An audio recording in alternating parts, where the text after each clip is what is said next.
বিশ্ববাজারে বাংলাদেশের তৈরি চামড়া এবং চামড়াজাত পণ্যের চাহিদা বাড়ছে হু হু করে। চলতি বছরেও চামড়া ও সব ধরনের চামড়াজাত পণ্যের গড় রপ্তানি বেড়েছে ৭৪%। আর এই শিল্পের কাঁচামালের সরবরাহ বাড়াতে গরু ছাগলের খামার বাড়ানো দরকার বলে মনে করছেন শিল্প উদ্যোক্তারা।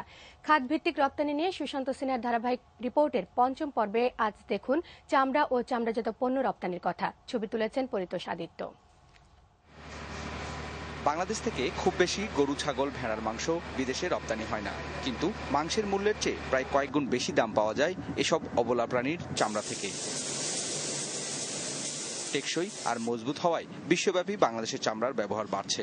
গত বছর প্রক্রিয়াজাত চামড়া রপ্তানি হয়েছিল ১,৫৮৩ কোটি টাকার, আর চলতি অর্থ বছরের প্রথম ৯ মাসে রপ্তানি হয়েছে ১,৪৭০ কোটি টাকা। বাজার বাড়ায় রপ্তানি বেড়েছে ৩৭.১৬%। কোয়ান্টিটির দিক থেকে আপনার প্রাইসটা যেমন একটু বৃদ্ধি পেয়েছে, লেদারের প্রাইসটা বেশিরভাগ বৃদ্ধি পেয়েছে, এবং ফুটওয়্যার এবং লেদার গুডস এগুলাতে এই তুলনায় অতটুকু বাড়ে নাই, একটু কম বেড়েছে, কিন্তু বৃদ্ধি পেয়েছে। সারা বিশ্বে চামড়া এবং চামড়াজাত পণ্যের চাহিদা আছে। তো এতে করে আমরা আশা করি আমাদের যে টার্গেট, সরকার যে টার্গেট দিয়েছে, টার্গেট আমরা ফুলফিল করতে পারবো বা একটু বেশি করতে পারবো, আশা করি কমবে না।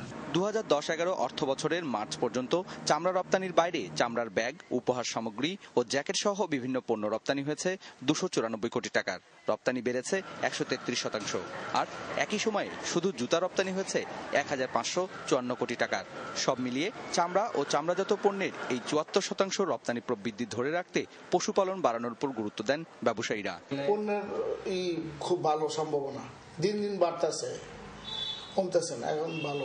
আমরা এখন করতেছি প্রায় ৫,০০০ কোটি, এটা ১৫,০০০ কোটি টাকা নিয়ে যেতে পারবো। সরকার যদি প্রত্যেকটা গ্রামে গ্রামে একটা করে খামার করে দেয়, আমাদের সুবিধা, ওতে মাংস পাবো, চামড়া পাবো, অনেক দিক দিয়ে কৃষক বাঁচবে। রপ্তানির নতুন নতুন বাজার ধরতে একদিকে পণ্যের বহুমুখিতা আনা, অন্যদিকে আন্তর্জাতিক অঙ্গনে এসব পণ্য তুলে ধরতে বিদেশি মিশনগুলোকে সক্রিয় হওয়ার আহ্বান জানান ব্যবসায়ীরা। Sushanta Sinha, ATN news, Dhaka.